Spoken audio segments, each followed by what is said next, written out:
देखिए, जब हाकिम बेवफा हो तो फरियाद किसके पास करूं कि वहाँ पे जो उर्दू में लिखा हुआ था नेम प्लेट या कार्यालय का नाम, उस सब को जो है समाप्त कर दिया गया है। यह एक बहुत बड़ी साजिश है। जिस कार्यालय में उर्दू में नेम प्लेट नहीं लगा हुआ उसको अविलंब लगाने का काम करे, नहीं तो दरभंगा में एक बार फिर उर्दू की उपेक्षा का मामला तूल पकड़ने लगा है। कारण है कई सरकारी कार्यालय जहां पहले उर्दू में भी कार्यालय भवन का नाम लिखा होता था, वहां अब उर्दू में नहीं लिखा है, जिस पर एमआईएम के प्रदेश महासचिव मोहम्मद कलाम ने कड़ी आपत्ति जताई है। मोहम्मद कलाम ने विशेष रूप से करमगंज स्थित जिला शिक्षा भवन का मामला उठाया है, जिस पर उर्दू में कोई नाम नहीं लिखा गया है। उन्होंने इसे सीधे तौर पर साजिश का हिस्सा करार देते हुए जिला प्रशासन और राज्य सरकार के मुखिया को चेतावनी दी है कि यदि राज्य की दूसरी आधिकारिक भाषा के साथ इस प्रकार का दोहरापन जारी रहा तो उनकी पार्टी सड़कों पर इसके खिलाफ बड़ा प्रदर्शन करेगी।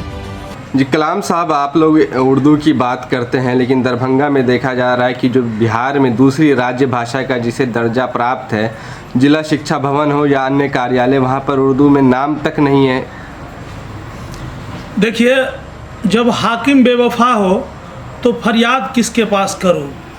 जब बिहार के मुख्यमंत्री ही मुसलमान के खिलाफ है और बिहार के शिक्षा मंत्री और अन्य विभाग के जो मंत्री है, तो फिर फरियाद किस जगह करना है? मैं आपको बता देना चाहता हूँ कि उर्दू भाषा जो है वो बिहार का दूसरी भाषा है, लेकिन धीरे धीरे मुसलमानों को जो है हर चीज़ से अलग किया जा रहा है। मैं आपको बता देना चाहता हूँ कि आज से नहीं, सदियों से हम लोग, चाहे वो प्रखंड मुख्यालय हो, चाहे थाना का मुख्यालय हो, चाहे थाना का कैंपस हो, चाहे एसपी कार्यालय हो, चाहे डीएम कार्यालय हो, मतलब जितने भी डिपार्टमेंट है, सभी डिपार्टमेंट के अंदर में जो है एक तरफ हिंदी में और एक तरफ जो है उर्दू भाषा में जो है नेम प्लेट लगाया जाता है। मैं आपको बता देना चाहता हूँ कि दरभंगा में जो शिक्षा अधीक्षक थे, जो कार्यालय आपको जिला परिषद और एमवीआई कार्यालय के अंतर्गत वो कार्यालय उनका था शिक्षा अधीक्षक का, उस कार्यालय को हटाकर अब करमगंज में ले जाया गया है।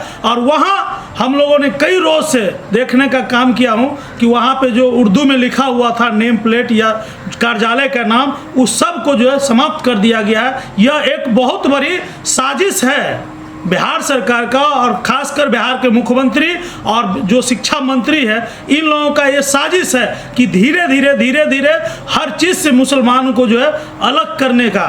यहाँ के जो शिक्षा अधीक्षक है उनको मुसलमान से बैर नहीं है, लेकिन उर्दू से बैर है। तो मैं जिला पदाधिकारी दरभंगा और बिहार के मुख्यमंत्री जी से मैं मांग करता हूं कि अविलंब जिस कार्यालय में उर्दू में नेम प्लेट नहीं लगा हुआ उसको अविलंब लगाने का काम करे, नहीं तो एमआईएम पार्टी जो है आने वाले समय में धरना और प्रदर्शन के माध्यम से इसका विरोध और खिलाफ करने का काम करेगी। आपको नहीं लगता कि मुसलमान खुद ही अपनी भाषा को छोड़ रहे हैं, इसलिए आप सरकार भी उस ओर ध्यान नहीं दे रही है? नहीं, मुसलमान अपने भाषा को नहीं छोड़ रहे हैं। अब बहुत सारे ऐसे लोग हैं जो सिर्फ उर्दू पढ़े लिखे लोग हैं, तो वो कार्यालय में जाते हैं तो वो समझ नहीं पाते कि हिंदी में क्या लिखा हुआ है, इंग्लिश में क्या लिखा हुआ है। मुसलमानों को तो ये एक टारगेट करके, साजिश करके जो मुसलमानों को हर चीज़ से वंचित करने का काम किया जा रहा है बिहार के अंदर में। वैसे अगर देखा जाए तो उर्दू जो है केवल मुसलमानों की भाषा नहीं है, बल्कि उर्दू हिंदुस्तान की भाषा है। तो ऐसा ये एक भाषा के प्रति विरोध है सरकार का, या आपको लगता है कि मुसलमानों के प्रति विरोध है? देखिए, ये सोची समझी साजिश है।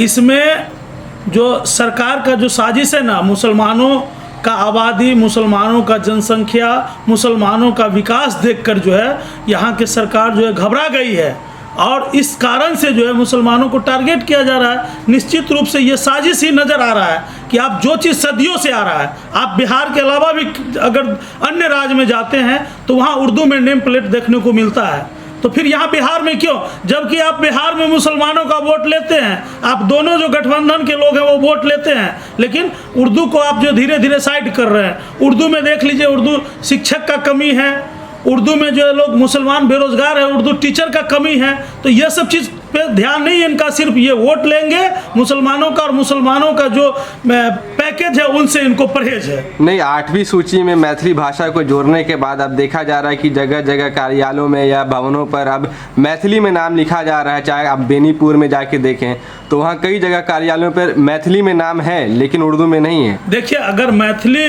को लिया गया है तो मैं उसका भी सम्मान करता हूँ, लेकिन जो उर्दू जो दूसरी भाषा है उसको विलोपित नहीं किया जाए। अगर उसको विलोपित करते हैं तो ये सरकार को आने वाले समय में बहुत महंगा पड़ेगा।